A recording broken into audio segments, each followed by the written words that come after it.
tuned in to The Cold Hard Truth, Cayman's #1 hard-hitting live podcast show, where we feature some straightforward conversations on political, social, and celebrity news and all things happening in the Cayman Islands and around the world. This show was created to give the people a voice and a means of being involved and informed without any filters. Sometimes it gets crazy, but we always keep it real.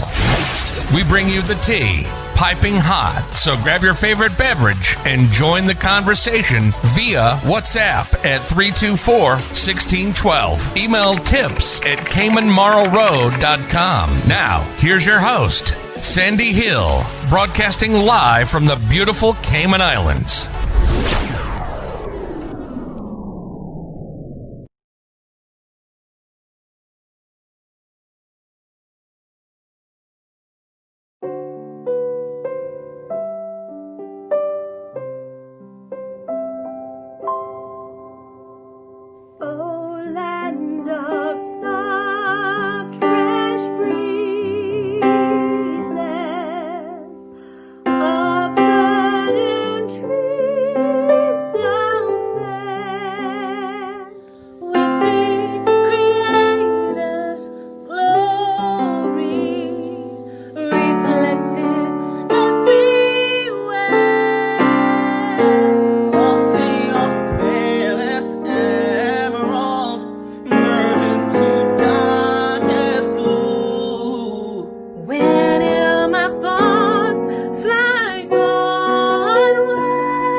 Good morning, good folks, and welcome to another FAB Friday. How are you guys doing? Okay, so happy Friday. Ronika, Kieran, good morning. Melita was messaging saying, where are you? What's going on? I'm here, good folks. I am here. And yes, we are doing a FAB Friday show today. I don't know who this. Okay, someone just sent me some. Okay, someone just sent me some messages. No clue who that is. All right, folks. So good to see you guys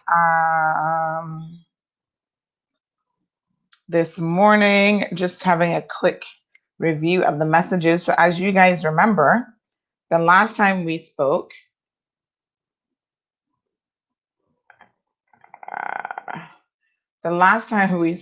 we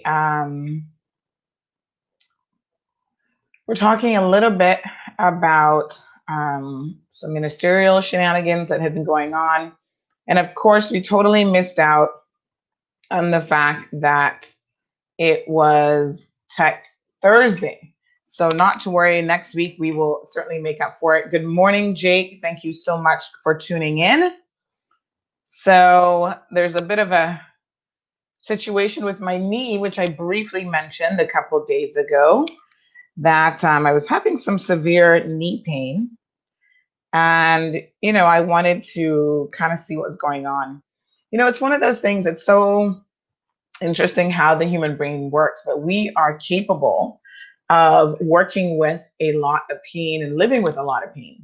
So sometimes we have pain and we ignore it. And, when you go to the doctor and they say, well, how long have you been having this pain for? You have to really think long and hard, because you can't even really pinpoint exactly when it happened. I kind of know and remember when this particular pain started in my knee. And funny enough, I was at a business lunch, and when I got up, I felt like I just aged since sitting there a good 40 plus years.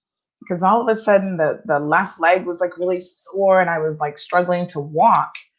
And so I was thinking, right, maybe you're getting a little bit older. You find all these excuses to justify um, pain. And the bottom line is you shouldn't, because it can definitely be an indication that something is much more serious going on. So good morning, Cecile. Good morning to the beautiful Morna. Thank you so much for joining us this morning.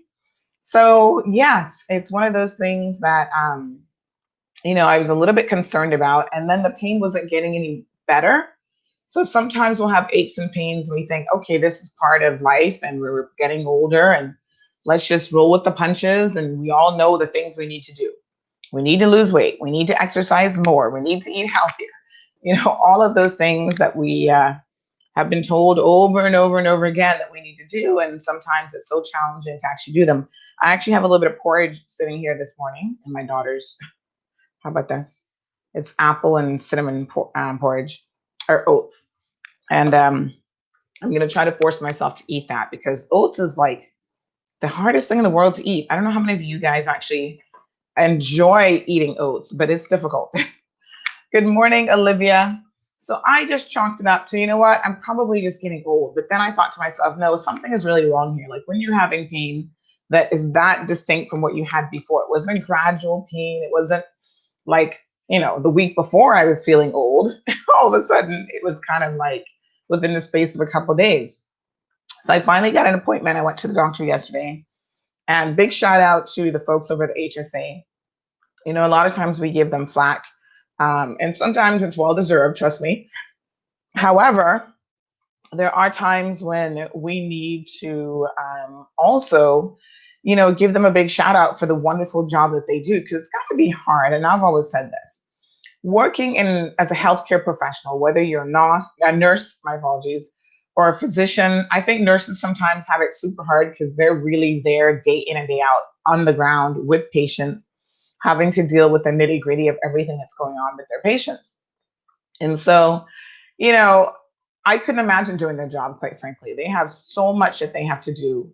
And the first time I was in the hospital for surgery, and when you have surgery, depending what type of surgery you have, you're at the mercy of other people coming forward and assisting you in any way that they possibly can. And sometimes that means changing your bedpan and all these other things. I remember that I had surgery back in, oh gosh, I want to say around 2010 or so. I can't remember the exact date. It was the first time I actually had any kind of surgery where I was put under, like, put to sleep and then you wake up and you under general anesthesia. And the nurse there at the time was amazing. She was so helpful. She was very much, just wonderful. Like having to help me use a bedpan and change that for me for like the first 24 hours until I could kind of start to move around and get up on my own. And I always thought, wow, it was so strange being physically unable to do something, but mentally you were fully aware of what was going on. And that day I had a greater appreciation for what it is that nursing professionals, and I think anyone in the medical profession, actually does day in and day out.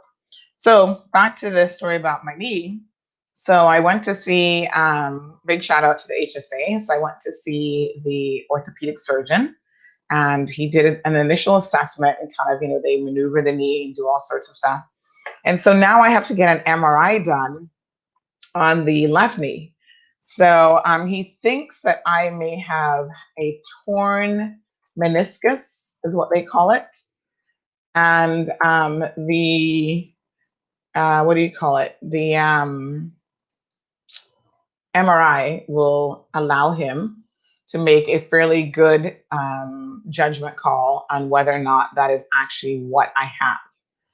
So, of course, I'm already looking at what that means. It's basically a tear in the cartilage that is positioned on the top of the tibia that allows like the knee joint to move. And mine seems to be kind of like on the side a little bit based on the movements and stuff. And then ironically, the other knee, when I went to physiotherapy, I kind of said, well, I go to therapy for other things, my feet primarily.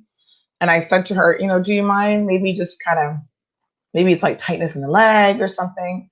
And so she started touching the other knee. And that's when I realized that my other knee was painful. I thought, wait a minute, I hadn't felt that before. So it looks like I had some kind of,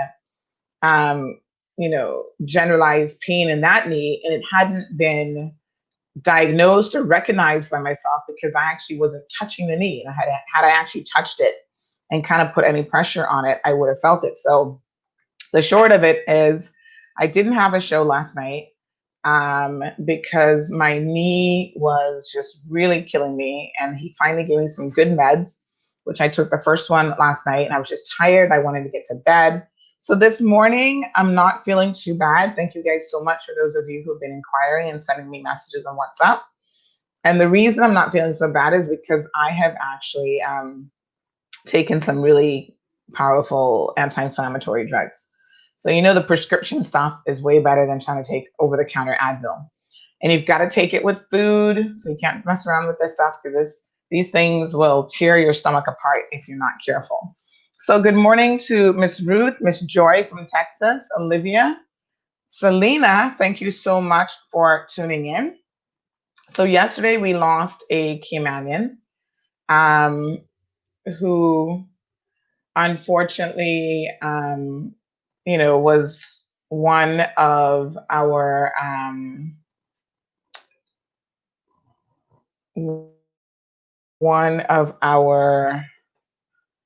I don't know what this person's sending me.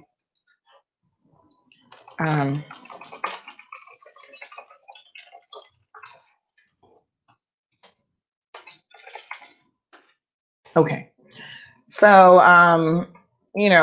really nice guy. I mean, no one can say any different terms. He was always jovial, really nice, and that sort of thing to the average person who saw him. People, I can't speak to what he was like behind closed doors. You hear all sorts of stories, but, to the average person, he was like just a super, super nice guy. And unfortunately, he passed away quite suddenly yesterday. Now there's a big amount of hoopla on social media about it because we had put the story up and people telling us we got it wrong. And I had people message me all into the night and day about what we got wrong. I don't want to disrespect Roger in any way in his passing.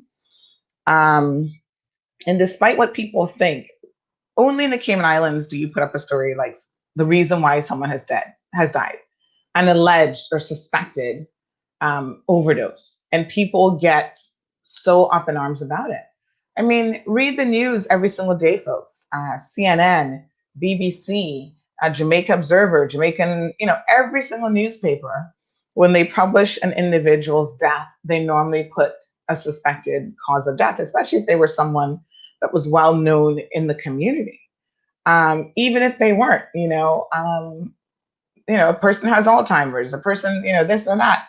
And it's not seen as a big deal. Only in the Cayman Islands do we get super sensitive about these sorts of things. And at the end of the day, we were very careful to say that it was alleged because despite our sources having been, at the scene, we were not there. And so we cannot definitively say one way or the other what happened. And in fact, no one can definitively say what happened until an autopsy is done. And that autopsy will be the final word.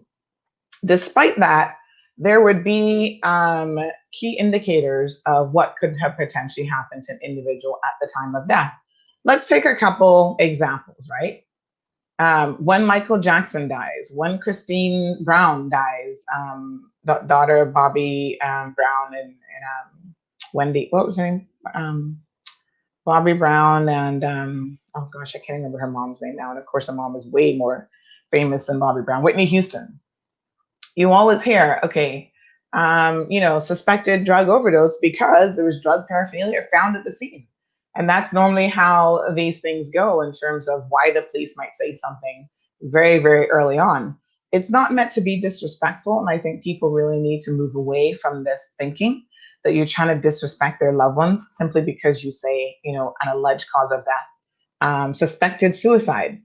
If someone's found hanging in the bushes, yes, the police will carry out a proper investigation and come to their own conclusions. But, you just say suspected suicide.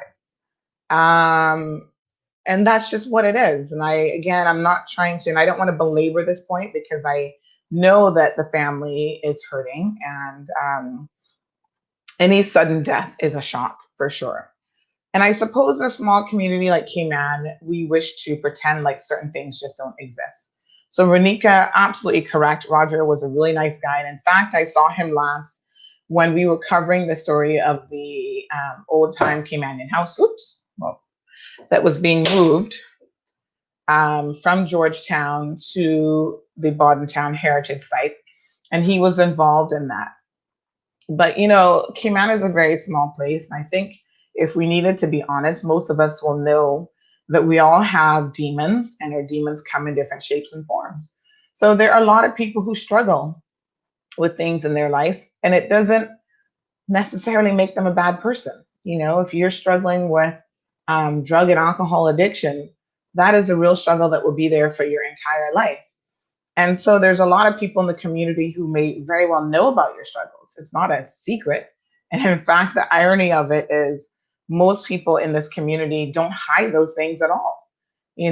Some people take bragging rights out of it. Some people say, listen, I live a large life. I party hard. I work hard. I live hard and I play hard. It is what it is, and you'll have stories in our community about all sorts of people from the top level individuals sometimes who are indulging in these things. You hear people saying, oh yeah, they always hit a penny size of cocaine in their pipe or whatever. And listen, I don't know anything about cocaine or crack or anything else. I only know when people use certain terms like penny size or someone wanting to use a quarter size, apparently these things are indications of, someone who likes to do it big. And so again, I don't want to say anything more specific about Roger except to express my condolences to his family. What we do is not meant to offend anyone. What we do is simply to tell it the truth and move on. And there's so much that we do not say in situations like this that we very well could say if our intent was to be malicious, to be mean, to be hurtful. And that really is not our intent. So I want to leave that there. I know that he obviously comes from a very large family. He would be related to a lot of the Ebankses. He's Captain Eugene's nephew. Miss Phyllis is his mom, so condolences, especially to Miss Phyllis. And I think a community really feels it when any member that is extremely well known passes away. So he was a nice guy to just know him and to see him, and he was always jovial and joking and stuff like that.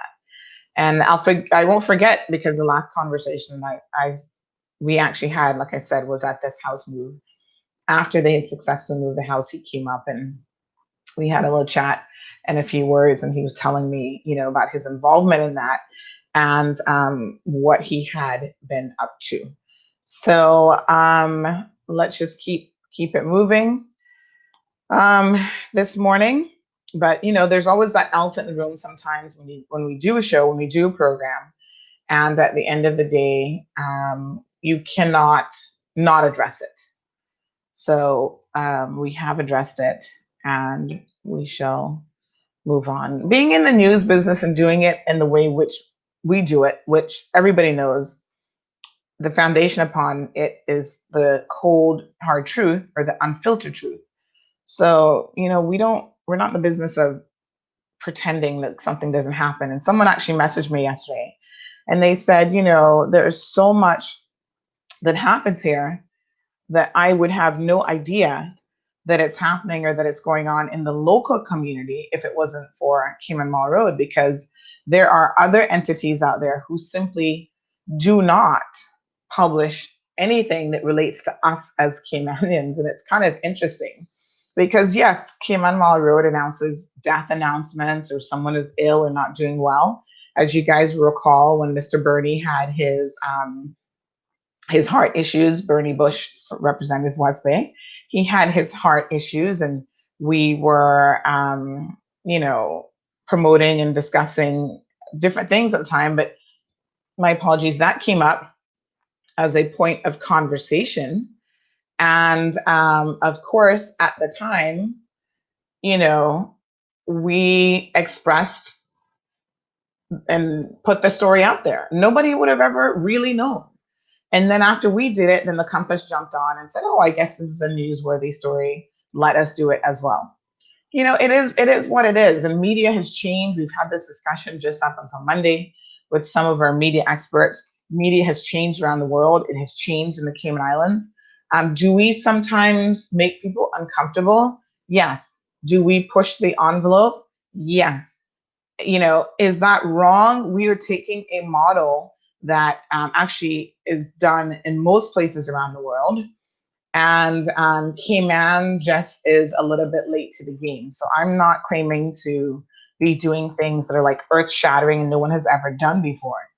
Maybe no one has done them in the Cayman Islands, but they're actually what is done in most places around the world. Naming people when they get arrested. There's such a hoopla sometimes about that. Well, listen, in other jurisdictions, people are named before they're even arrested. They're persons of interest, and they are named, and their photos go up on the local news. Cayman just gets very, very, like someone said to me yesterday, I'll put it this way. Someone said to me yesterday that, they had to apologize to me about something else that I had written about one of their family members that I was spot on about. But at the time that it was written, they were um, they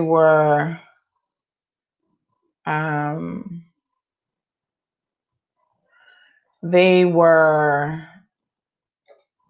defending their family members and defending that situation.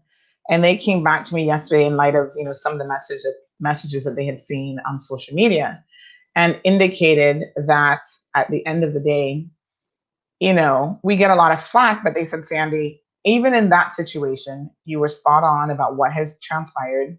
It was a bit of she said, he said sort of situation, but CMR had reported it correctly. And in our reporting, it made certain people look less than wonderful, and they didn't like that. And so they went to family members about, oh, you need to speak out in this and that, whatever." And then this person said to me, the irony of it is these are people who they are in such a position that they can't even go to the bank and open a bank account or do business or any of this stuff because they have such a poor reputation. And now on reflection, here I am thinking I was defending them and taking their side. Then I find out the CMR was spot on. And, now I reflect on every time you post something and you get a lot of flack for it, that maybe people just need to calm down a little bit. And I said, it is what it is. We certainly understand the space that we're in. And we understand, whether we're reporting on court news, traffic incidents, or whatever, there will be people that are upset and the people that are rubbed the wrong way. And part of the reason for that simply is because of the size of our community. But it doesn't change what we're attempting to do here, which is simply to publish the news and publish the truth and what is happening. And it is what it is. So we take our licks and we make sure that we just keep going. Now, someone has said to me, quite ironically, that someone, I don't even know, I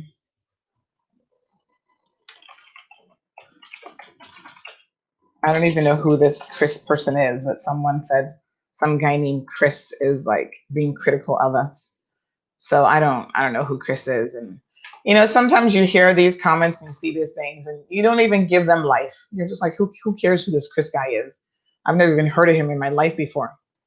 So I'm certainly not going to be giving him the time of day. So we have pretty important topics to be discussing today.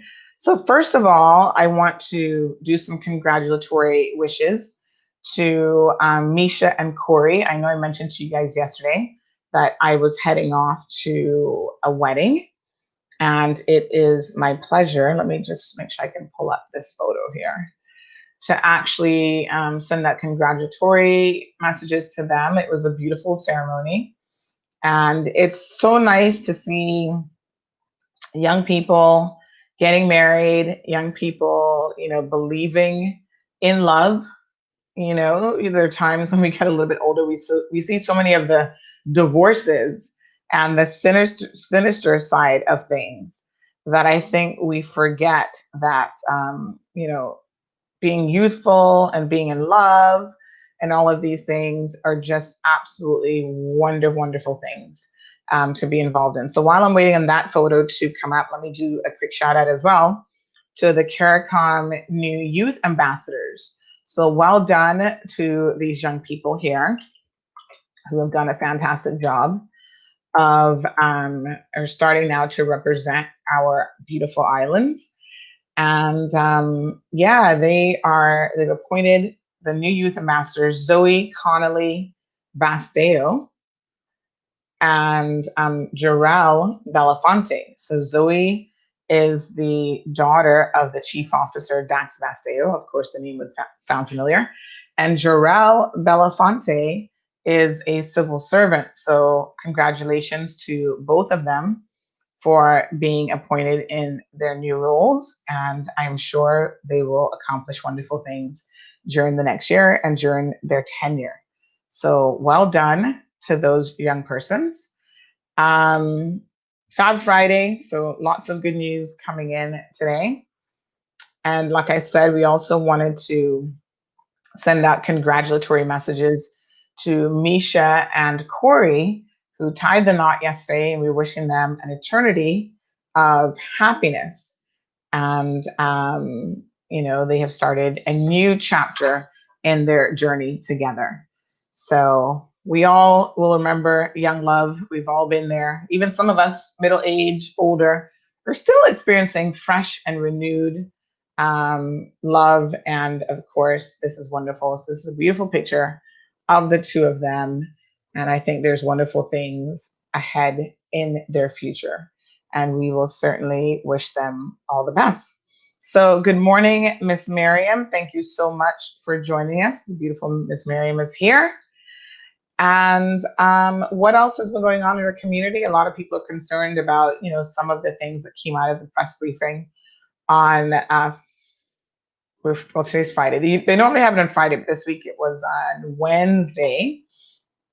And so some of those things included the fact that there will be some sort of a soft reopening coming up here next week with the BA flight. So they're going to do a trial in that flight on the 17th, where those persons do not automatically go into government mandatory quarantine, but instead they will go to their home facilities and they're going to do the bio buttons and that sort of thing. But are we on quicksand? Absolutely, folks. We are definitely in quicksand.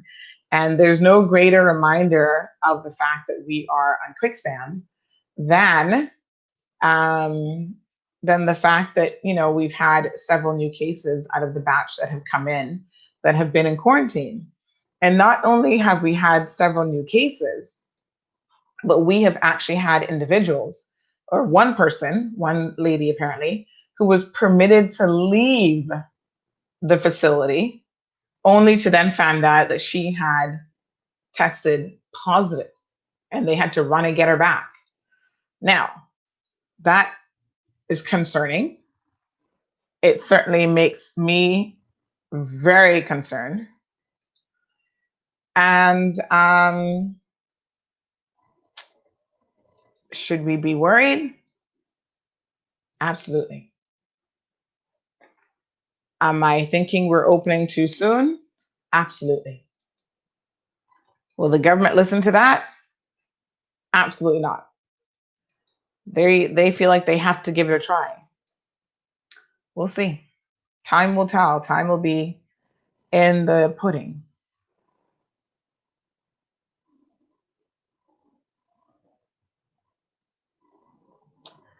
Um, so, it's just crazy. Big shout out to Miss Joy, by the way. Miss Joy Basteo. You guys know that I call her the wedding queen of Cayman. I think she's married more people than anyone else during through her wedding business.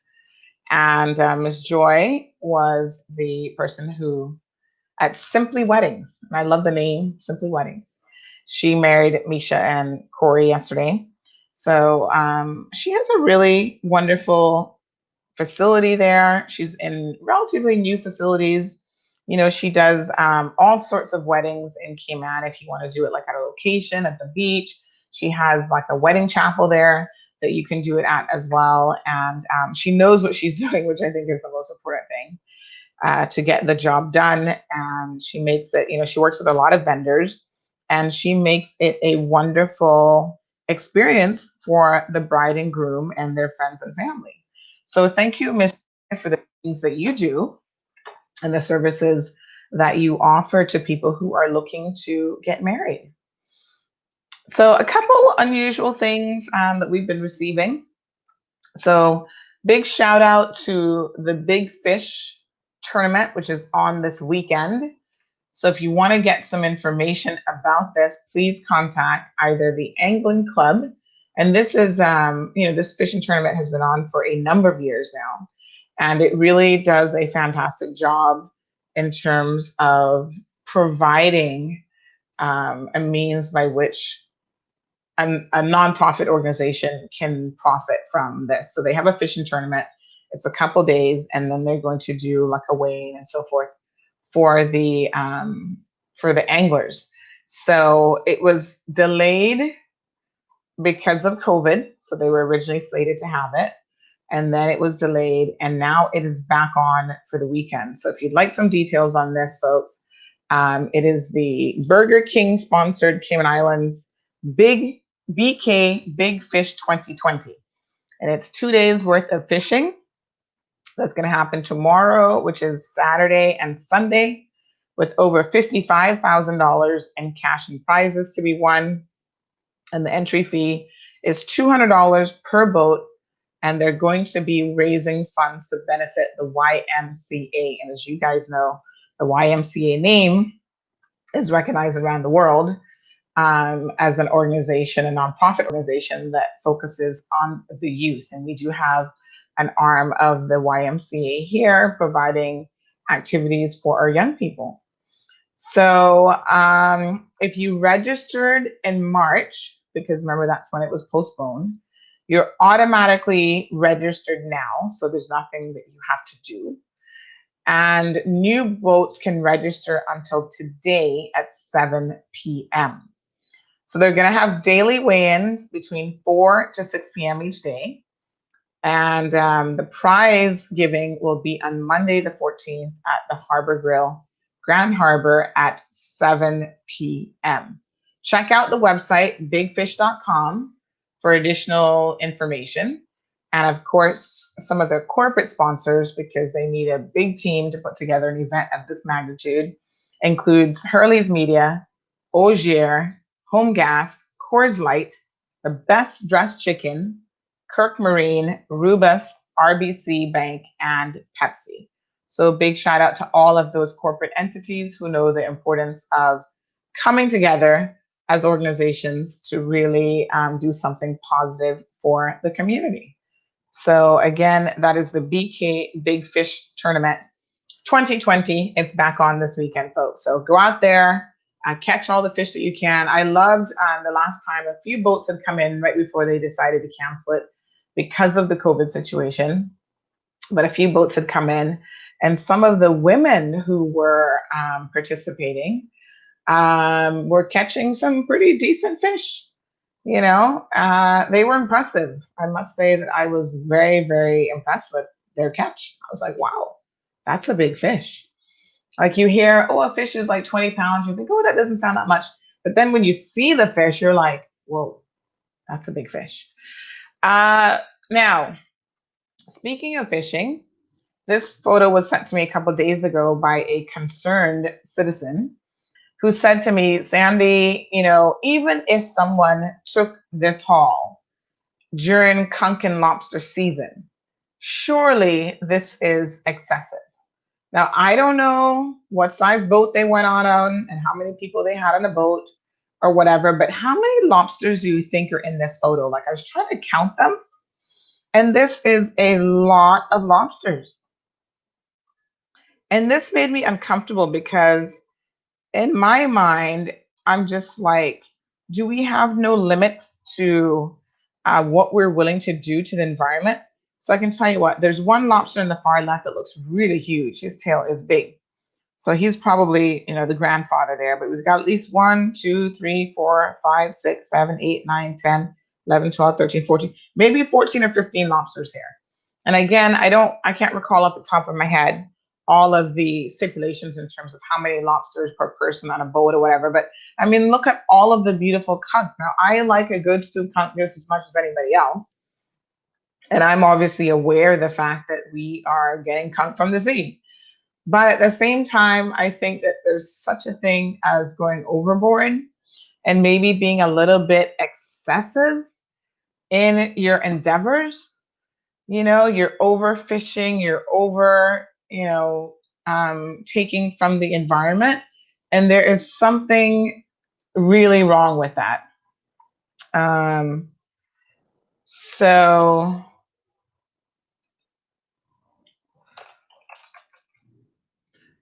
it's a little bit shocking. And there's this concept of sustainability where we should be taking what we need, what we're actually going to eat, and nothing else. And I was having this conversation with someone the other day, and they said to me, back in the day when their grand uncles or their uncles would take their kids out fishing, there was always a real sense of, and they taught these to the young men, you do not take more than what you can eat and what you need. So it's not about trying to take 100 lobsters out of the ocean just to prove a point. You take what you need, what you're actually going to eat, and nothing more. The lobsters will not be there forever. The conch will not be there forever. And I think we kind of have this idea in our head that these things are available to us, and they will always be available to us, and that is simply not the truth. Over lobstering has a direct impact on the ecosystem, the ocean ecosystem, and it impacts precisely, all sorts of other things in our environment, including our eventual well-being as a species. So sometimes you just gotta, and this is a thing that we fight with all the time with the starfish, people taking them out of the water, people even touching them in the water, simply do not understand how detrimental that is to the starfish. And when the starfish disappear and Starfish Point no longer has any starfish, well, folks, it's not going to be Starfish Point anymore. There will be nothing there for people to go and see. And the impact that we have on the environment it has never been more noticeable and poignant than during COVID-19, because we gave the environment a break for a couple months, and look at Starfish Point. It rejuvenated right away.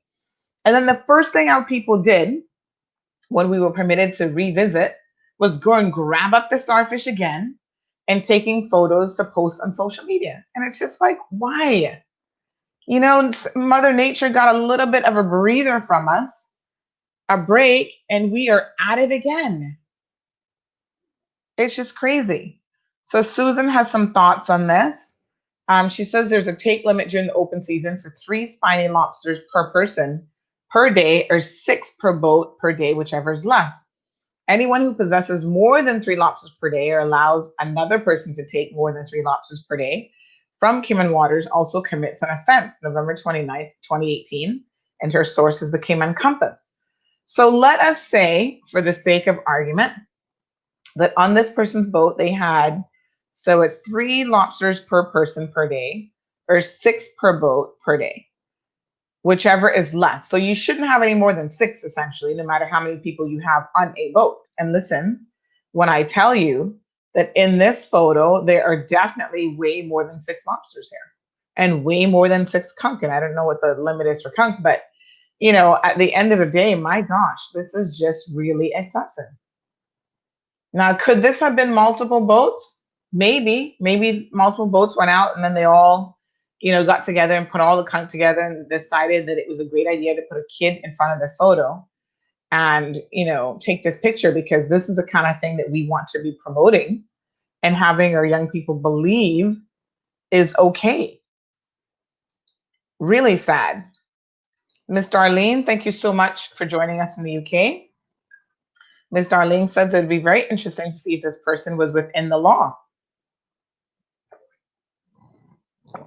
If it was one of our local guys trying to put food on the table for their family, they would be investigated. I don't say it right anyway.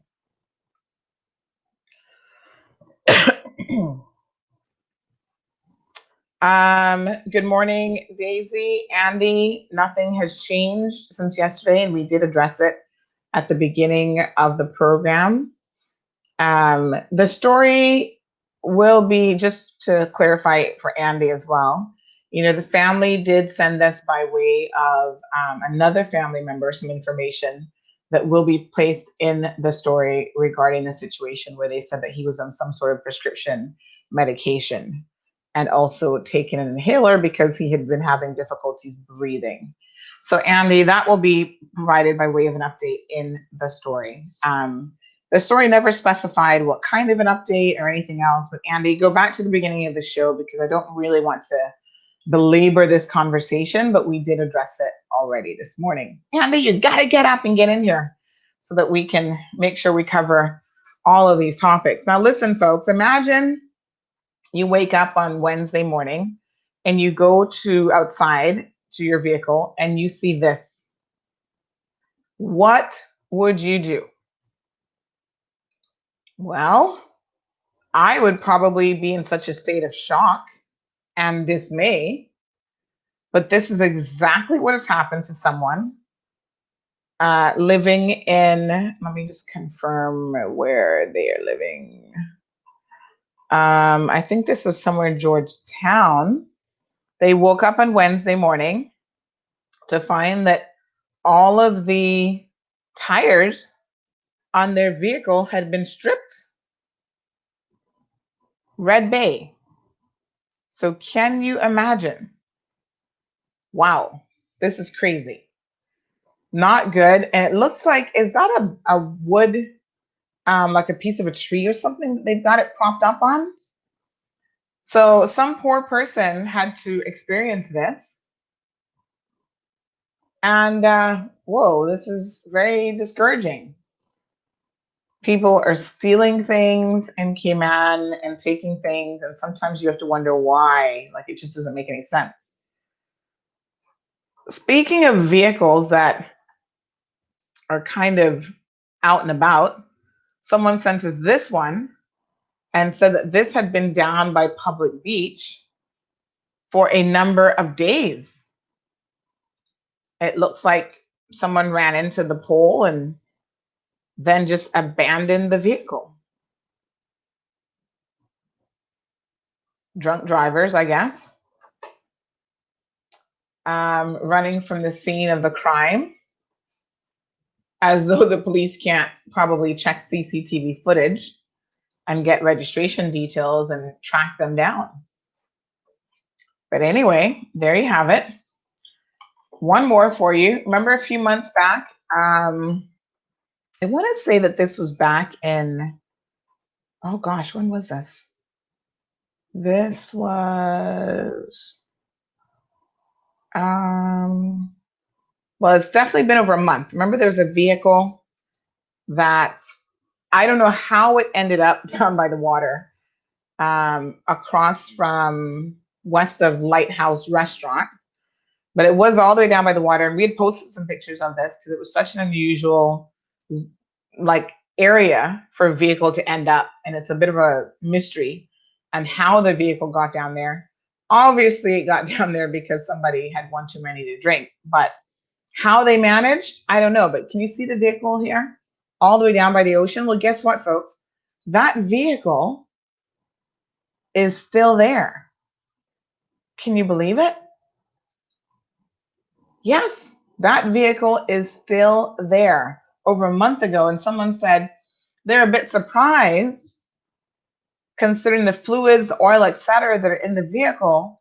One would have thought that the Department of Environment would have been concerned about it and actually moved the vehicle. Well, that hasn't been done yet, folks.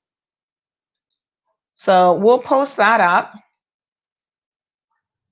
because normally what happens is when we post these things up or we bring them to the public's attention, then something gets done about it. I mean, that's just how it is. Charlene is joining us. Charlene has a special day today. It's actually Charlene's birthday. So big shout out and happy birthday to Miss Charlene. We wish you a very happy birthday and many, many more returns. So I don't want to ask how old you are, but you look good to me, whatever the age. You look wonderful, and I hope that you have a beautiful birthday weekend. So I'm going to just grab a little photo of Miss Charlene here so we can see how lovely she's looking. Look at this, beautiful. What restaurant is that, by the way, Charlene? I'm trying to picture where the front looks familiar, but I can't quite picture where that is. So yes, Miss Charlene is celebrating a birthday and she looks gorgeous in this picture, and she's got her, she's all dolled up, matching handbag and shoes and a little bit of the shoulder exposed, just enough to look beautiful. So big shout out there to Miss Charlene for her birthday, and hope that she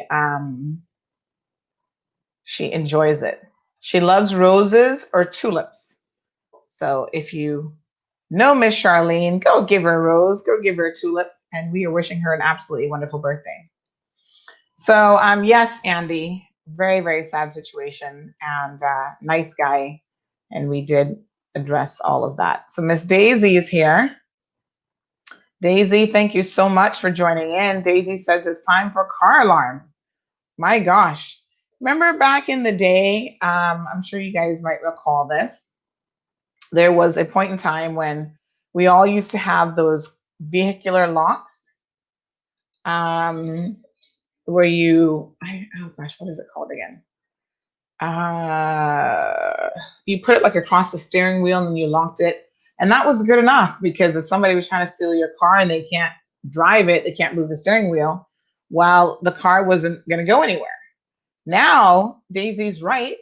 That's not enough. They may not be trying to steal the vehicle. They're going to just strip it down and take all of your tires. So really crazy, but I suppose if you had a car alarm that went off, it would at least notify people in the surrounding area of what is going on. It's just amazing how during different times, like things change. Like I said, it used to be you were concerned about them taking the vehicle. That remains a concern, but you also now have to be concerned about car parts going missing as well. And car parts on the black market are actually very valuable depending on the vehicle and the car parts. They can turn around and sell. Well, a thief, I always say, listen, if someone is a thief and they've gotten it for nothing, anything that they get, any amount that they get after that, to them is, it's more than they had. So even if they make $100, $500, that's 100 or 500 more than they had. So they're already thinking that they're ahead of the game. But yes, people like that need to definitely be taken off the streets, because people work very hard for the things that they have. People work hard for their vehicles and so on, and it's such a shame when something like this happens and you wake up and you don't have a vehicle to get to work. I mean, I don't know if that person was working that morning, but I'm sure the shock was just, unbearable.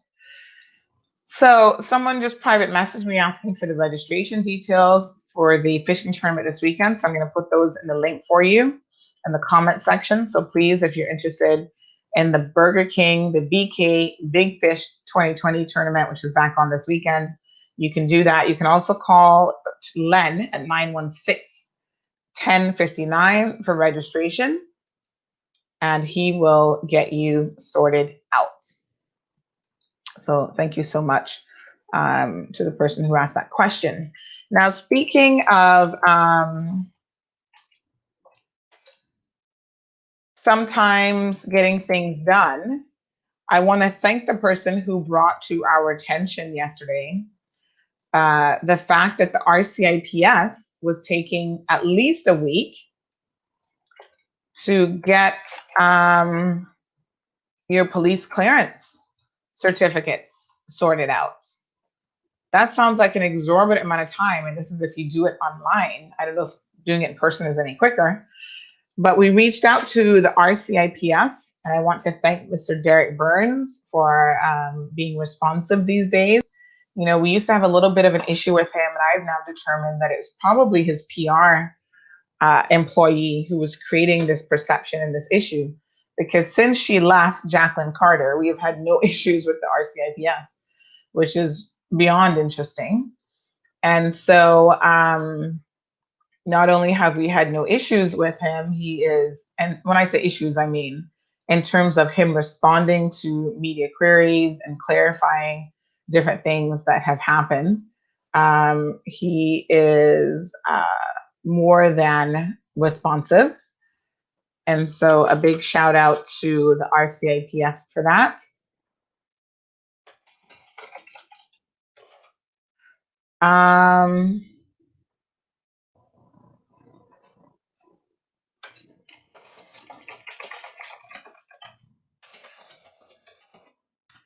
So yes, thanks for that. So we reached out to him yesterday, and we're querying, what the issue was or is with the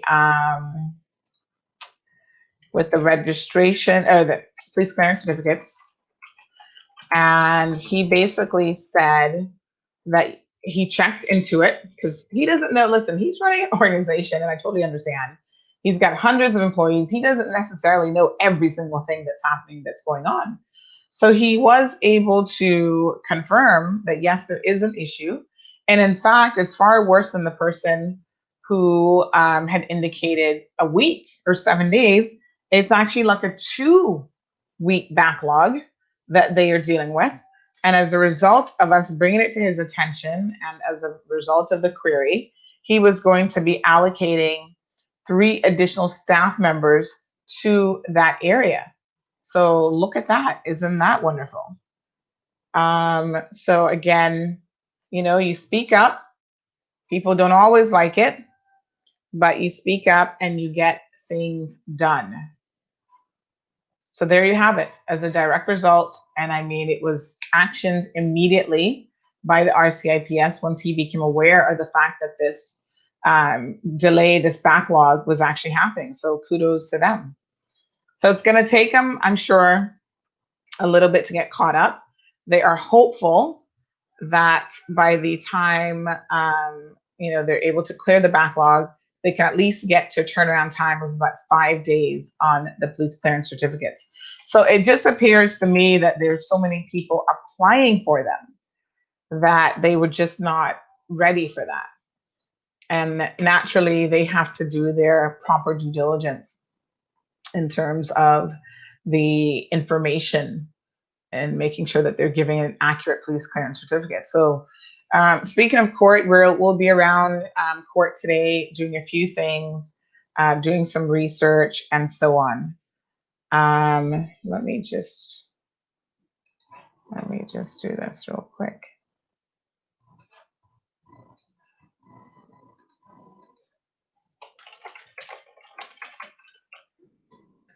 Okay. So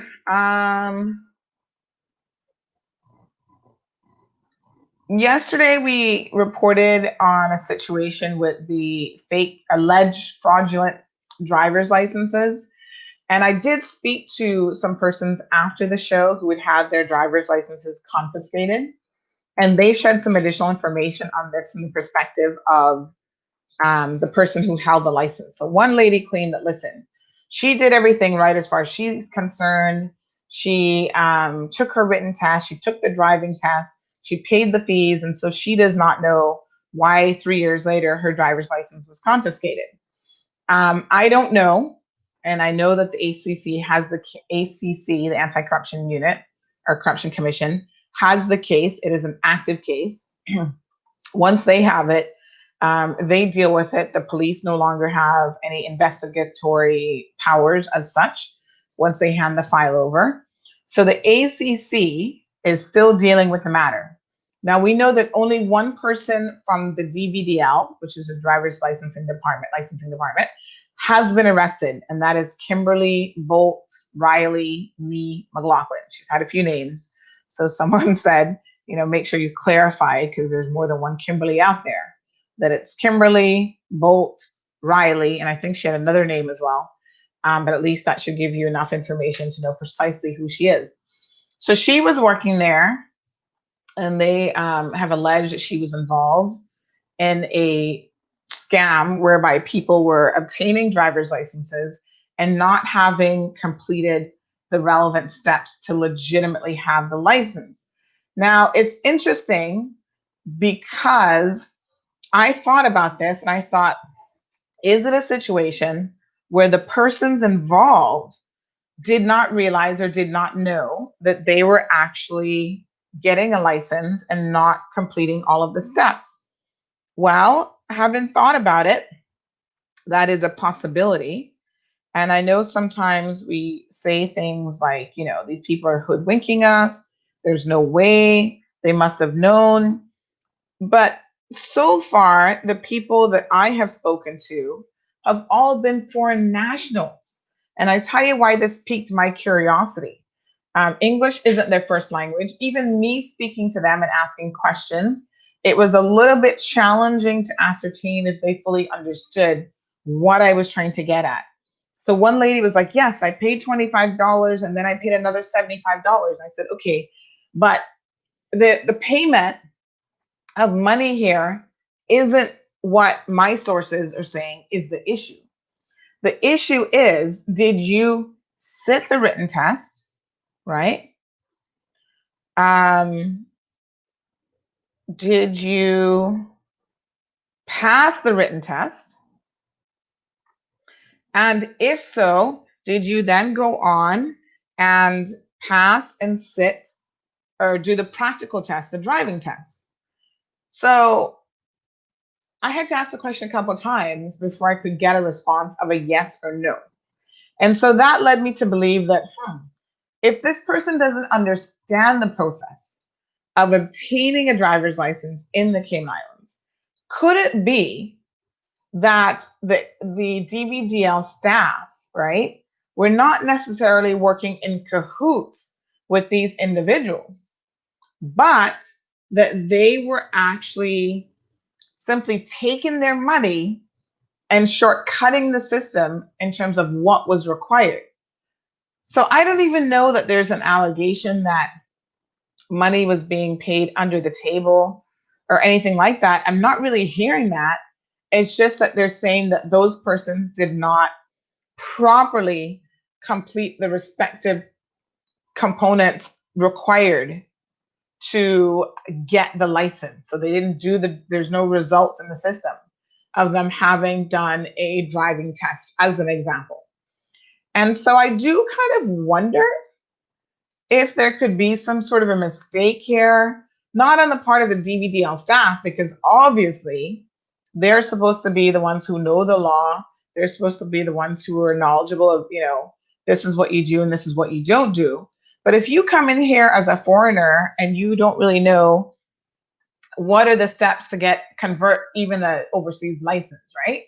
I see this all the time. People do get easily confused. Now, these sorts of things are what we call strict liability. So a lot of times there's not even an intention that you were intending to defraud the system.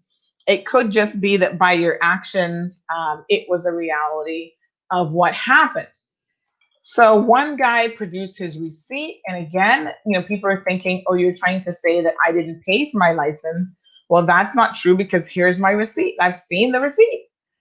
I think one of the concerns about this is the length of time that has been passed by which, this letter is now being served on these individuals. It is difficult, and I'm going to read it. I put it up on the screen, but I know it's hard to read, so I'm going to read it out to you. I would say that it is difficult for people to recall what they did in 2018, 2017, or whatever. So this particular one says, Dear Mr. So-and-so, it has come to our attention that you are in possession of a Cayman Islands license number so-and-so, issued on the 27th of June, 2018, and expires on the 27th of June, 2021, that is alleged to have been fraudulently obtained. And again, I want to stress here that I'm not really clear if the fraud is a two-sided fraud, because it does appear that it could be just the DVDL staff and not necessarily the other people being a willing participant. Let me continue reading the letter, and then I'll tell you what I think is possible. Based on our recent inquiry into the grant of such license and following the requirements of Section 38 of the traffic law, we now call upon you under Section 40 to furnish the director with an official DVDL receipt or other documentation for the grant of such license. It is an offense to fail or neglect to furnish such information under Section 42 of the traffic law. Other matters have come to light whereby your driver's license may not have been obtained appropriately under the provisions of Section 28. Now, this is what I am hearing is more or less happening. Therefore, in light of these matters, I call on you under Section 134 of the traffic law to immediately surrender your Cayman Islands driver's license to a police officer at the Royal Cayman Islands Police Service.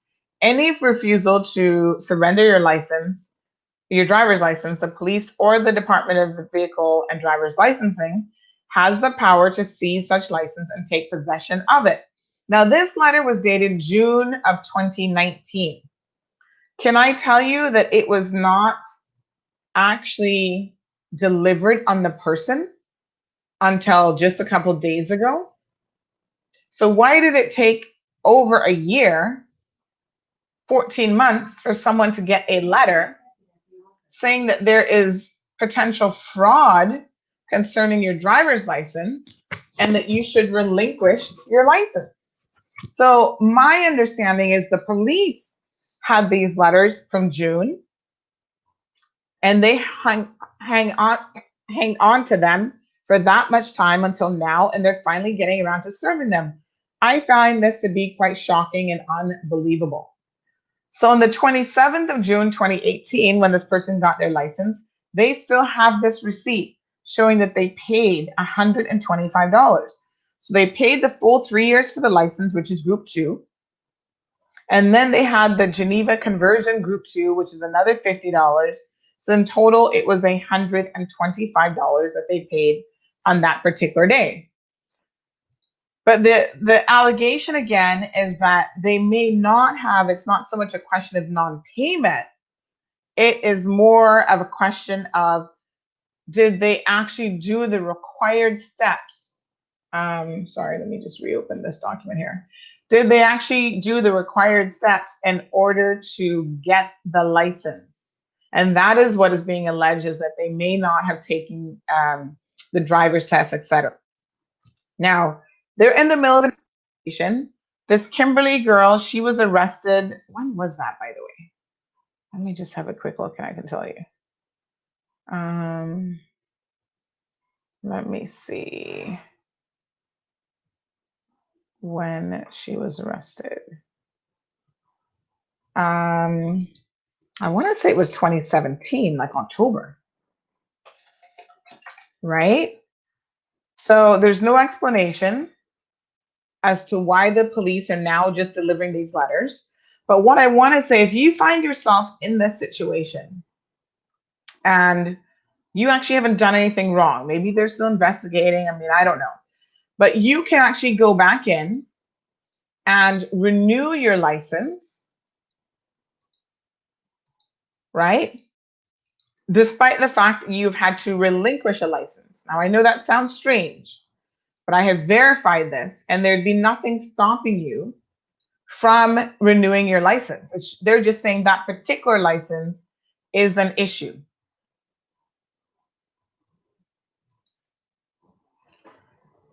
So it is what it is. If you're in that predicament, though, I would make sure that you get a license.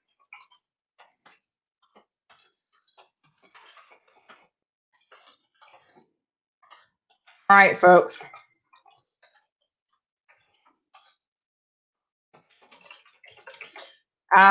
We don't know when the ACCA will actually be charging because they seem to go years. I don't know how long an investigation takes, folks, but in Cayman, it's an exorbitant amount of time. And they seem to take years.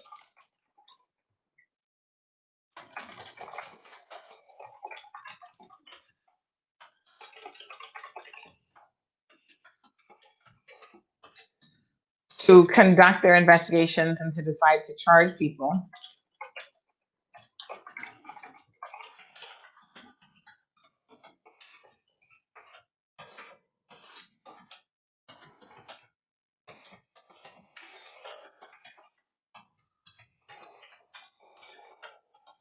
All right, my apologies for having to type a quick email here.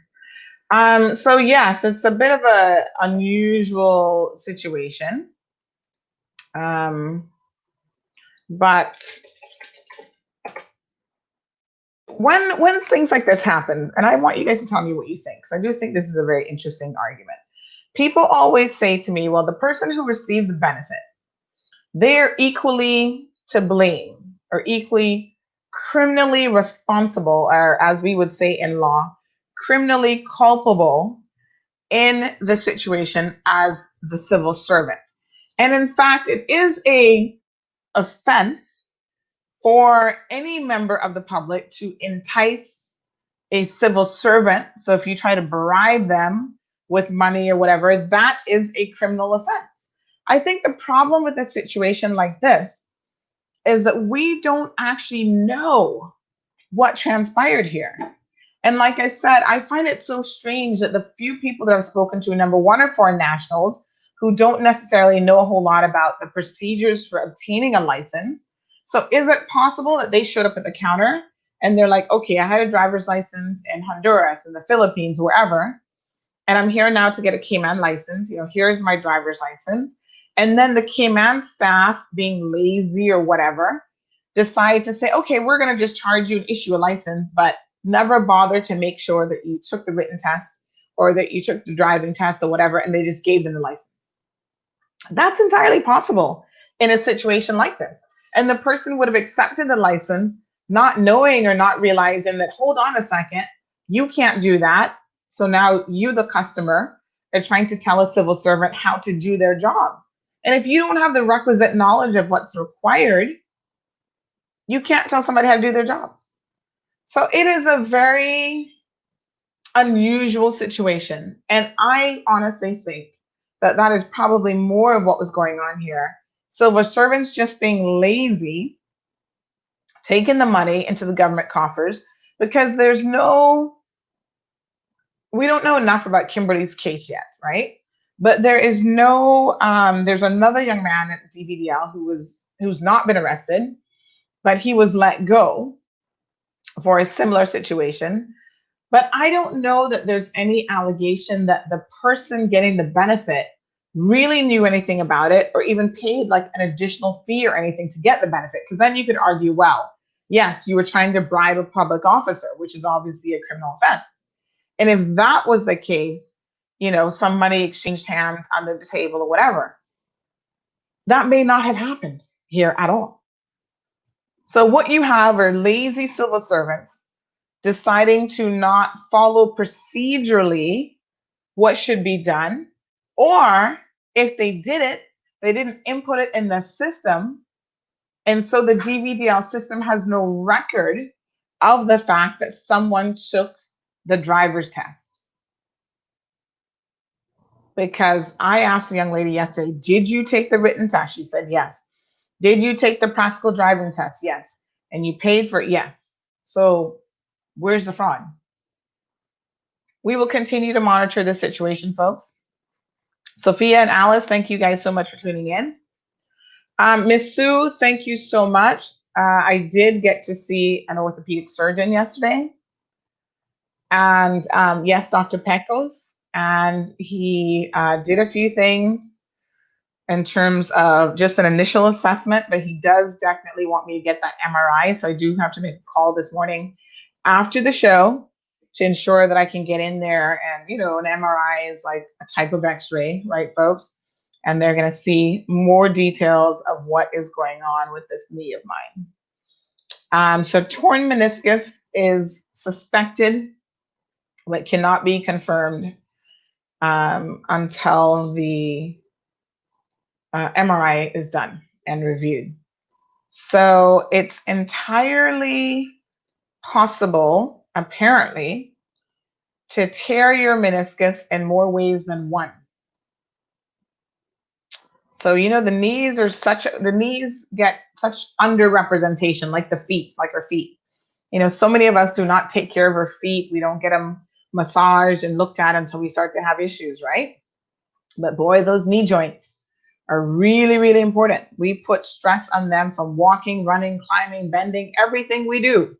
We're putting stress on our bodies, but definitely the knees take the brunt of it, and so do the feet. So apparently, if you twist that hyperflexing of the knee joint, you can tear the meniscus. And I don't have any swelling though, but I definitely do have some pain. There's no popping, and thankfully so far it's not really giving way or anything like that. So I'm hoping that it could just be some physical therapy, muscle strengthening to stabilize the knee joint, and no like major surgery or anything like that necessary to repair it. So we'll know a little bit more in the coming week or so. So I'll definitely keep you guys updated. And the other thing is, I wanted to tell you guys, recently I went to a few eye appointments because I was really kind of concerned about like my dry eye symptoms and not being able to see as clearly as I used to anymore. It's like you feel like everything starts to fall apart once you hit 40 something, right? So I did go to, you guys know I live in the Savannah area. Countryside has a Keyman optical outlook. And I went there for just a second opinion and evaluation from what my normal physician, eye doctor, would have provided. And pretty much everything was confirmed, but I really liked this doctor. I like them both, and they're both women. But I really liked this doctor in terms of how she explains certain things as it relates to the health, the health of the eye. And because I do have a little bit of a situation where I overproduce like oil secretions, and apparently we all have, that comes out of the eye glands. I now have to make sure that every single day I'm doing an eye compress, a hot compress on my eyes for at least 8 minutes to really try to alleviate some of that buildup, because that is what then does not allow, the overproduction of that doesn't allow the tears to do their job and to properly lubricate my eyes. And that results in this constant feeling of eye dryness. But, you know, there are things that I'm going to have to do just as ongoing maintenance. So yes, I will have to continue using my eye drops, doing the Visco Tears at night, which is like a gel type of eye drop that you put in. It's pretty thick. And then that helps to re-lubricate everything overnight. And I finally decided, I know, right? Sue is like, girl, you were not falling apart, and I'm way older than you, and I'm still going good. Certain things start to work less than ideal. Let me put it that way. But I have decided that I'm going to get glasses because my eyesight just isn't what it used to be. Now, it's not horrible. And some of you will know in the late 1990s, I had LASIK surgery. And so that has lasted me for the better part of over 20 years. So that's pretty good. But it has sort of regressed a little bit. And so for my distance vision, especially if I'm suffering from a bout of the dry eye syndrome and stuff, things are not as crystal clear as they used to be. So especially driving at night, reading signs and that sort of thing becomes challenging. And so I have ordered some glasses. So you guys are going to be seeing me, probably not on this show, however, because I don't tend to need them for computer usage. Like I can look at the computer and everything is perfectly fine and clear in the computer. I also have really big monitors, which help, right? But, more for like distance things, you might see me sometimes or night vision. You might see me with some glasses. Now, I really wish that I could go back and redo LASIK, but they don't necessarily recommend it for a number of different reasons. They're saying even if you are a good candidate and they could redo it, it's actually going to have an interesting impact at your age, and that it's going to impact your shorter distance. So whilst right now it's like the things that are kind of far away that I can't necessarily make out and see, they're fuzzy. If I were to redo the procedure, I would then need glasses to look at my phone and see what's on my phone, or you know, those types of things. So right now, I don't need any of that, thank God. Um,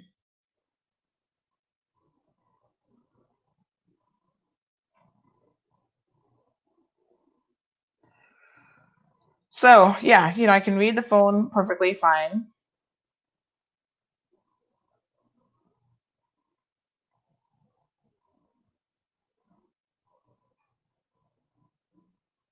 Sorry, I need to. So yeah, I don't need it for phone usage. The fine print, I only would need like little readers if it's super, super fine. So like, the stuff you see in the bottle of the back of a medicine bottle. Sometimes when you're trying to read that, you're like, what's the dosage again? It's like this small. But otherwise, not too bad. So a little bit of regression in terms of the vision. So I did get some glasses, and they had a decent selection of glasses there.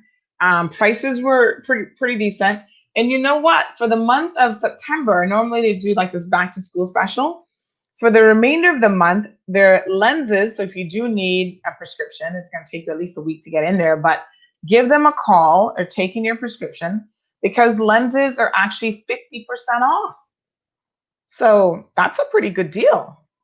I remember there was a time that you couldn't get glasses in Cayman because they were so expensive. You spent like $1,000 in glasses. You really couldn't afford them.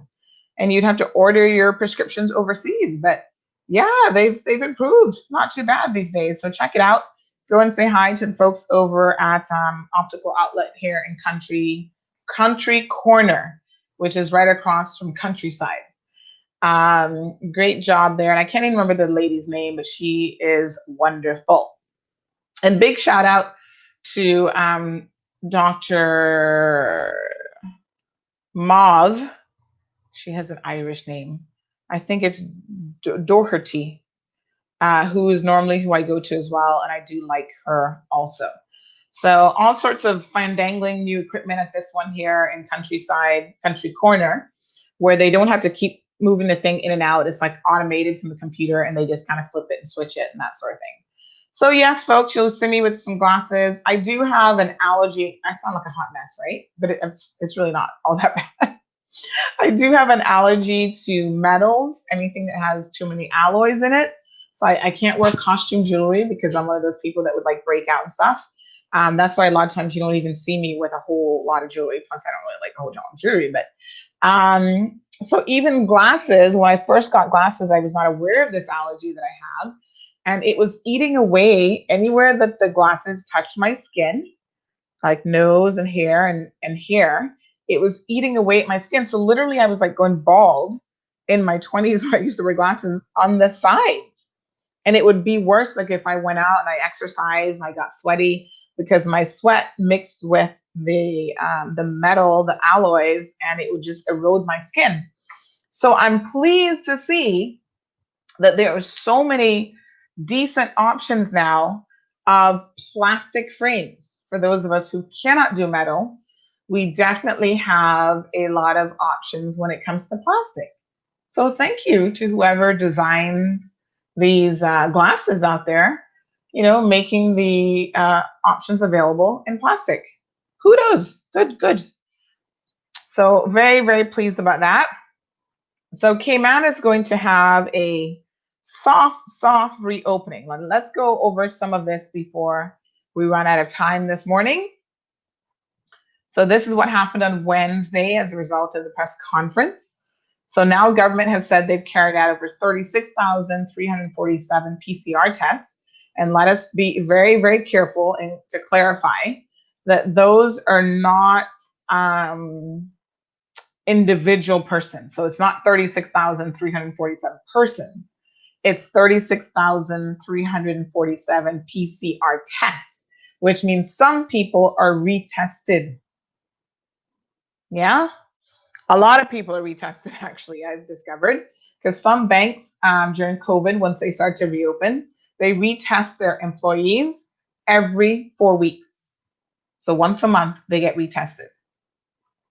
So of the most recent batch that they did on Tuesday, they had 2 positives who were both travelers in isolation. One of those positives, like I said earlier in the show, was permitted to leave the facility before they realized that, oops, the person is positive and they had to be recalled.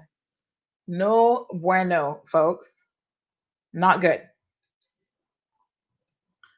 So borders are scheduled to open as planned in phases, with limits on the number and categories of people allowed in.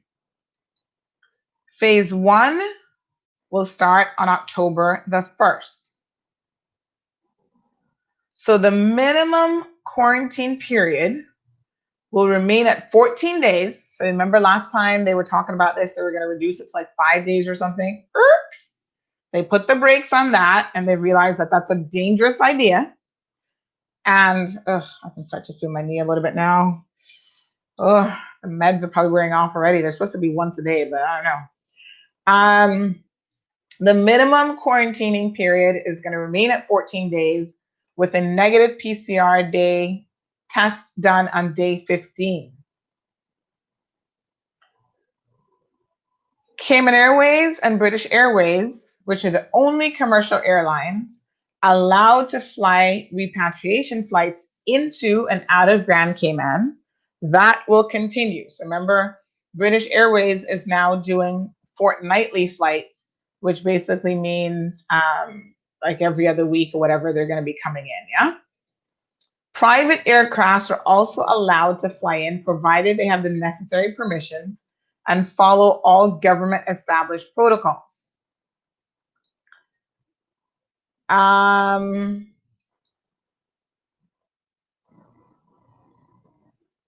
Other interesting tidbits.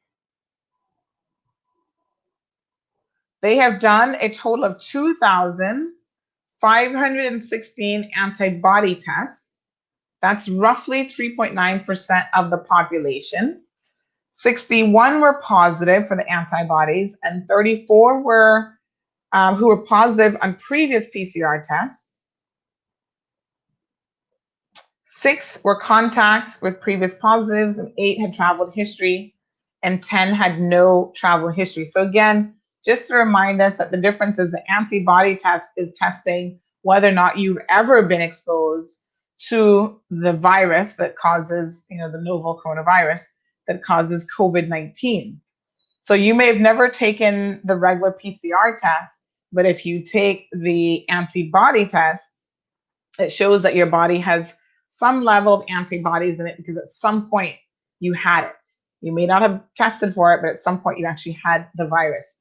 So now they've done over 2,500 of those, and they're saying 61 positives, 37 who were positive on a PCR test, 6 were contacts with previous positives, and 8 had travel history, and 10 had no travel history. So that's kind of interesting that only 37 of those people, basically, so 37 of the 61 persons knew that they had coronavirus.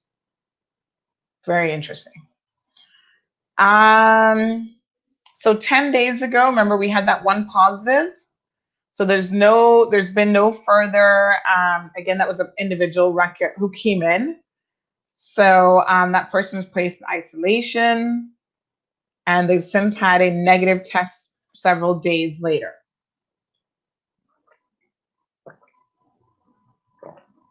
The country, our officials, chief medical officer, said the world situation of prevalence continues to be worrying, notably the US and other regional countries such as Jamaica and the Turks and Caicos. Turks and Caicos has been having a little bit of an issue, and of course we report on Jamaica on a regular basis. I think we did some numbers about the COVID prevalence across the Caribbean recently, but I will check with our regional correspondent and see if she has any information. But listen, there's an explosion of the virus.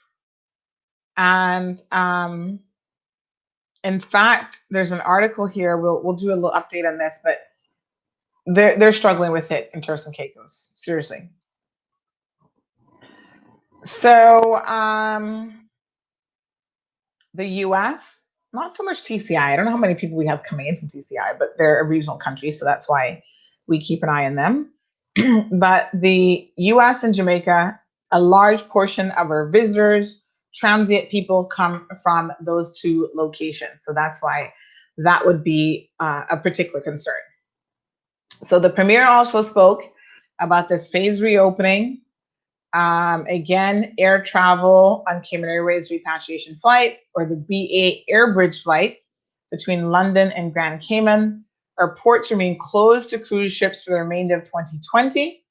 And as a result of that, they've also extended the tourism stipend. So if you are a person working in the tourism field, you will now be able to apply for an additional 3 months of that money. It's $1,000 per month. If you had already registered for that, you do not have to re-register. However, if you have not registered and you'd still like to take advantage of it, they will be reopening the registration process as of next week, Monday. So keep in mind, I will put the link in here in case you're interested in finding out more about your eligibility for that. You've got to make sure that you are eligible to apply for that. So not everyone who works in tourism is eligible per se. There is a process.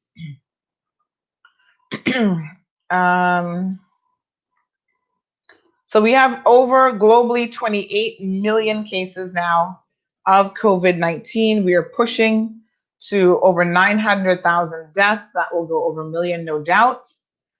And recovered is over 20 million and some 7 million plus active cases. So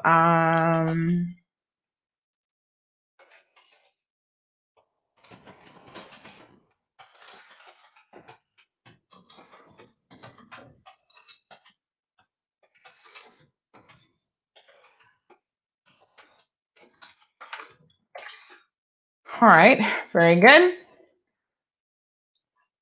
So the premier kind of stressed those points.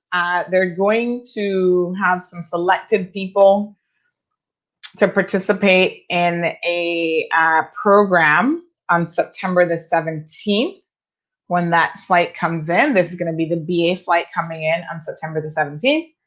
To kind of give them an idea, it's like a pilot program, right, of how this is going to work come October the 1st. So those persons will wear a monitoring device, the bio button. They will have to quarantine for a minimum of 14 days, undergo testing upon arrival again on day 15. And they are hoping, they've set a target of 800 travelers for October. And they stress again, this is not for commercial flights. People only coming in on Cayman Airways repatriation flights and British Airways fortnightly flights.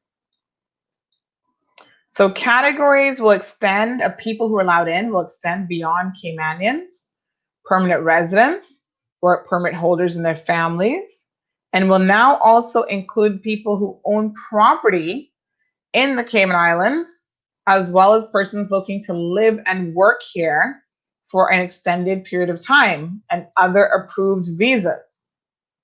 That sounds almost like anybody except vacationers, really.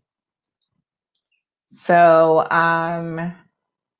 when they say persons looking to live and work here, what does that mean? Because you're not supposed to be coming into the Cayman Islands looking to live or work unless you have a work permit. I will ask one of my immigration sources about that. Now border control, because that is a odd way of saying it.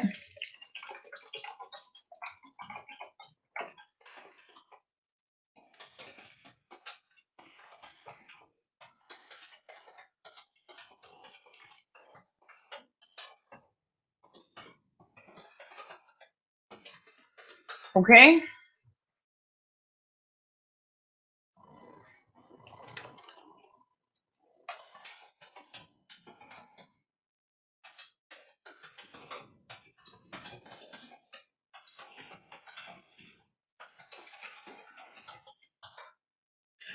All right, good folks. So additionally, we just mentioned the tourism industry stipend is going to be extended for a further 3 months from October to December. There is a 2-day tourism open house organized by the Ministry of Tourism.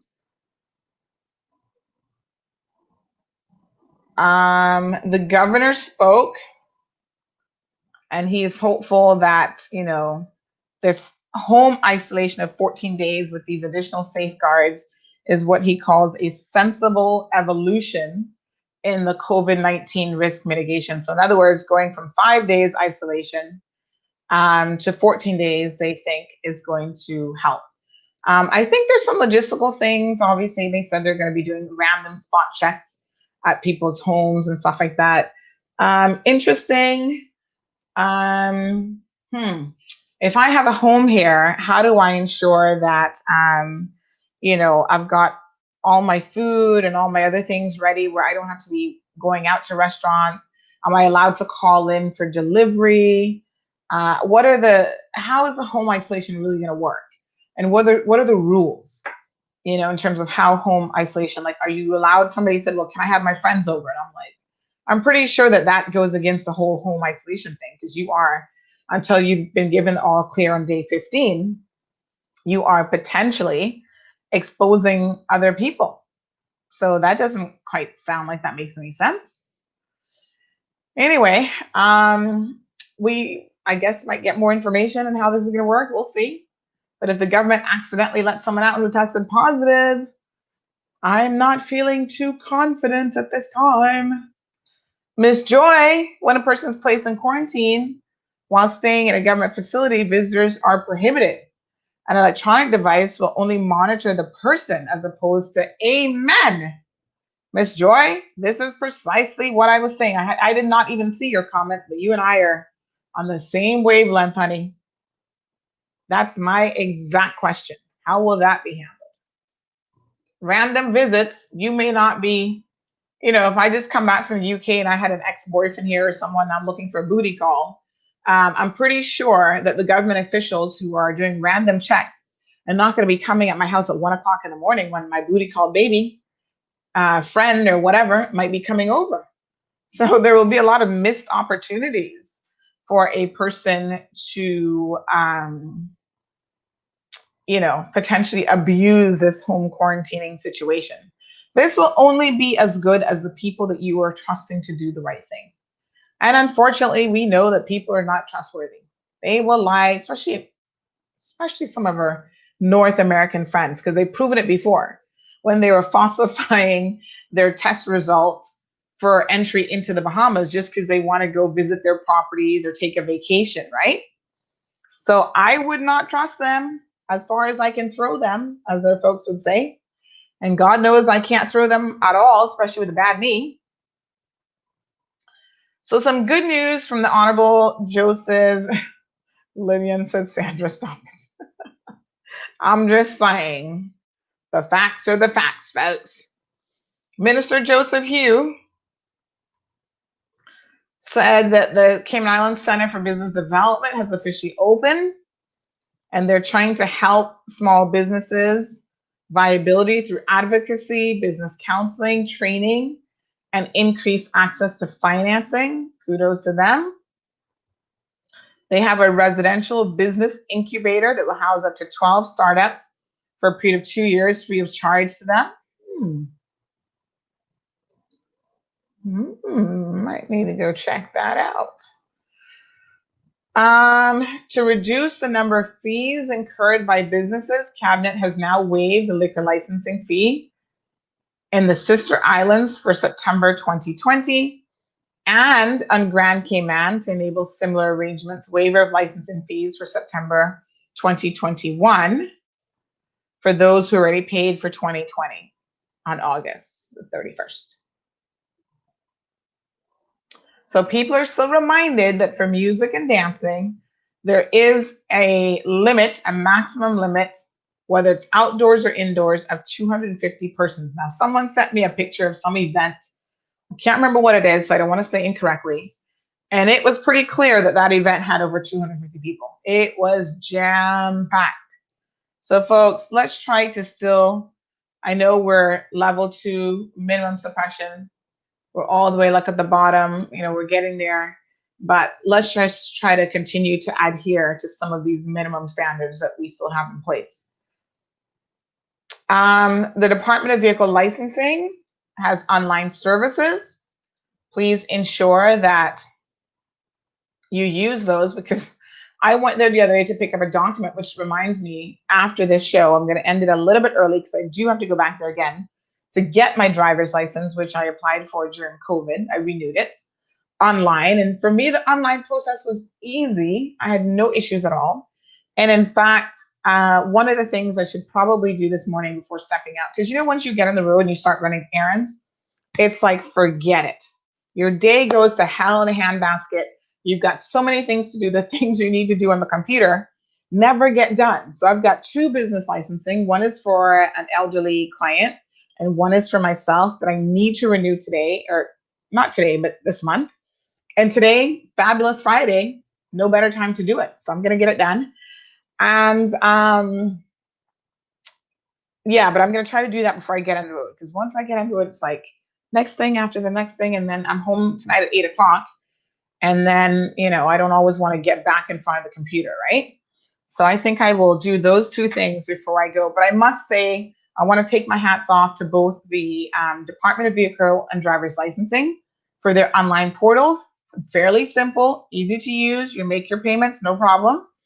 As well as DCI, which you can do pretty much everything online with them, and the Registrar of Companies. And I have been using those now for a couple of years.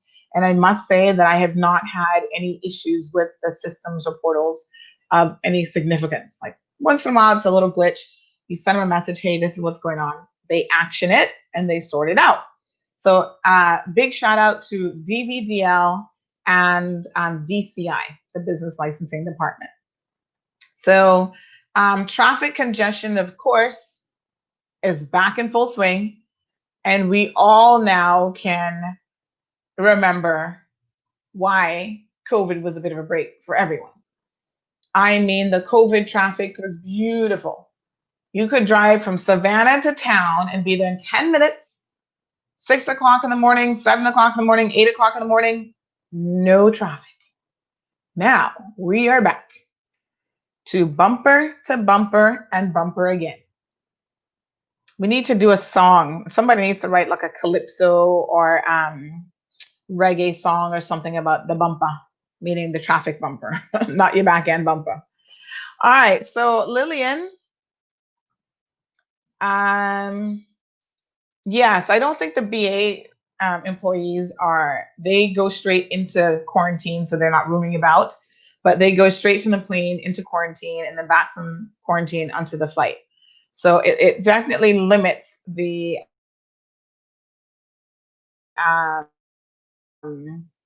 their content, and that is my understanding of how it works.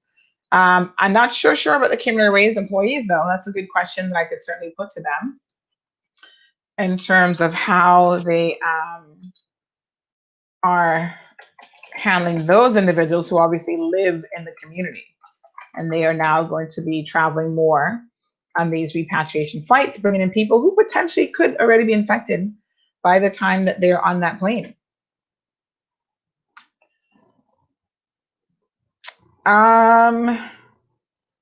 Just trying to see what else here is critical.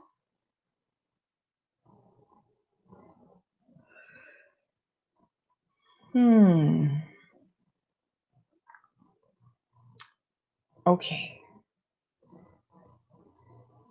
Let's talk about a little bit more information on the September 17th trial period, because I think it's useful if you have this information.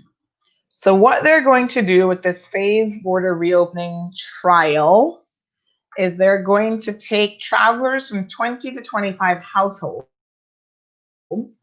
arriving on the BA flight a week from today, or a week from yesterday on the 17th, Thursday the 17th. And they will be placed in this trial program, and this is to gather information on various aspects of the process, such as the time required to process arrivals under the new procedure, which goes into effect on October the 1st, assessing the airport's capability to conduct COVID-19 testing. So they will be testing people at the airport. Should that be included, they say, as part of the arrival process at a later date? So they want to get an idea. Evaluating the electronic device technology, so this is the bio button now, including its ability to meet our needs and the user experience. The person selected to participate in the September the 17th testing program will be required to wear the monitoring device, quarantine in a residential or other accommodation approved by the chief medical officer or the medical officer of health, remain in quarantine for a minimum of 14 days, undergo COVID testing again on arrival, and be retested on day 15. After a negative test result and sign off by the medical officer of health, be required receive a clearance of self-isolation to be discontinued.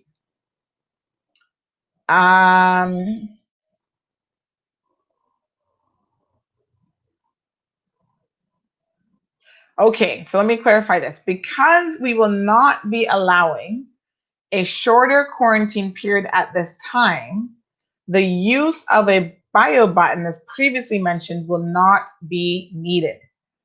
So this electronic device, this electronic tracker then, is the ones that they use for criminals? What kind of tracker is this? Let us find out.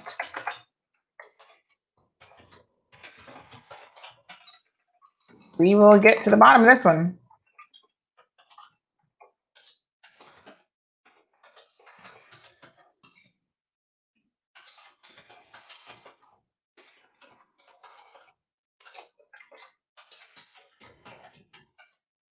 So someone else sent in a question. I saw this in social media, that if someone comes into their household and they're in isolation, do they, as a member of the household, also need to isolate? And I thought to myself, people are just not understanding, even now, how this virus is spread. Yes, if you are part of, say your husband is coming in from overseas and they come into your household, they have to isolate. By extension, wouldn't you have to isolate as well?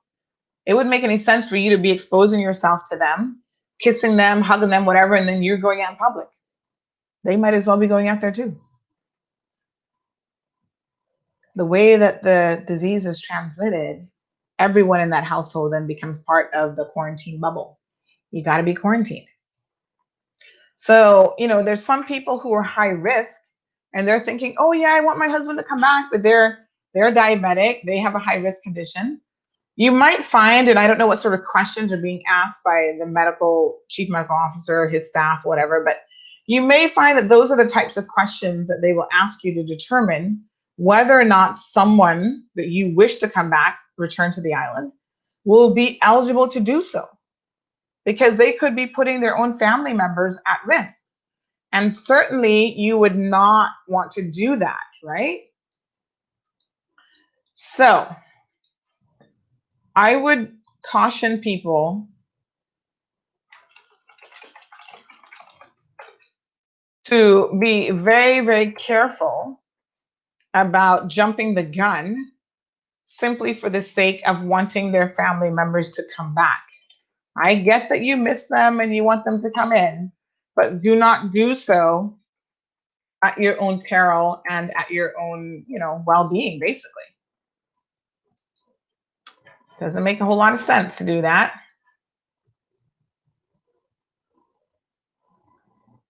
Okay, so they have some details for October the 1st for inbound travelers. Pre-travel authorization from travel time will remain in place. And they've got about 9 things here that they're going to be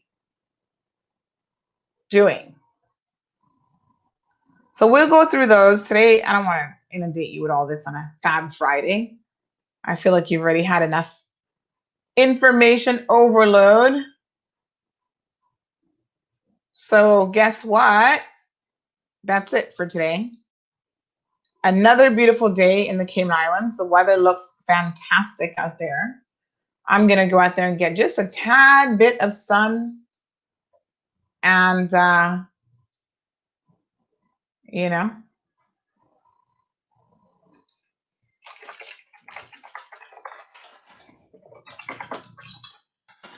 sun really does make you happy. Brings out all the good stuff. Vitamin D is good for you. Again, big shout out to Charlene celebrating a birthday. Let me just have a quick look and see who else is on the birthday list today. Let me say,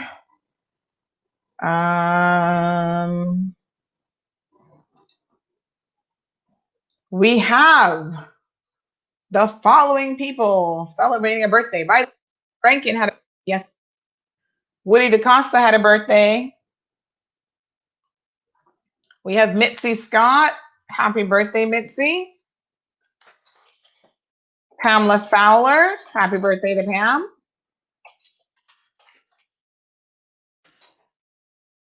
Julie Shepard.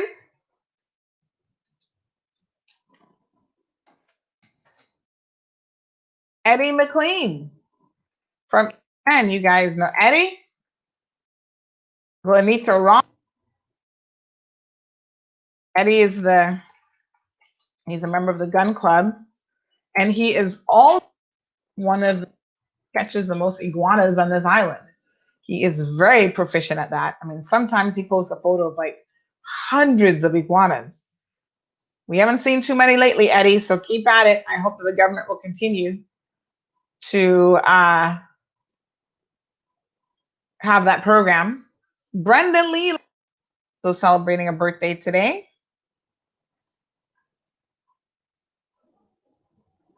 So happy birthday. We missed Carmen's birthday a couple days ago. Carmen Bush Zelea. Like I said, Graham was not yesterday. Natasha Connolly was yesterday. Josie Sambula was yesterday. Omar was yesterday. Omar Wright. Kira Connor. Joel Scott Jr. was on the 9th. Happy birthday to all of these lovely people. Over the weekend, we have Stephen Thomas is coming up tomorrow. Happy birthday, Stephen, when it comes. Tammy Dilbert is coming up as well tomorrow. Marcia Watson. Chanel Hyde Stewart is going to have a birthday tomorrow as well. Happy birthday to Chanel. Wendell Scott. Sadia Malik has a birthday on Sunday. Miss Lucille Barnes is coming up on Sunday. Pam Lawrenson is on Sunday. Wow, lots of birthdays. Dorothy Davis is on Sunday. Stephanie Brooks, happy birthday, Stephanie. Shauna Gokul has a birthday coming up. The beautiful Lorna Dilbert Hampson has a birthday on Sunday. Jackie Obear, she's coming up on Monday. So we'll do the Monday birthdays on Monday. So a couple of shout outs for the weekend: Stephanie, Dorothy, Shauna, Damien, Charles, Cass Webb. So all of you, we trust, will have a beautiful birthday weekend. Folks, thank you so much for tuning in. It is always a pleasure being your host here on The Cold Hard Truth. And God's willing, I will see you again on Monday.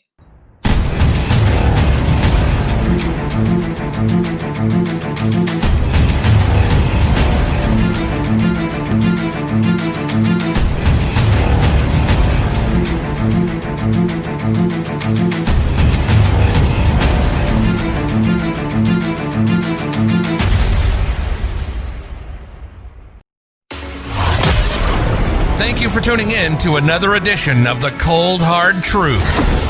Make sure to check Facebook for showtimes and more information and the latest news at CaymanMarlRoad.com. Subscribe to our IG and Facebook pages to get the latest happenings.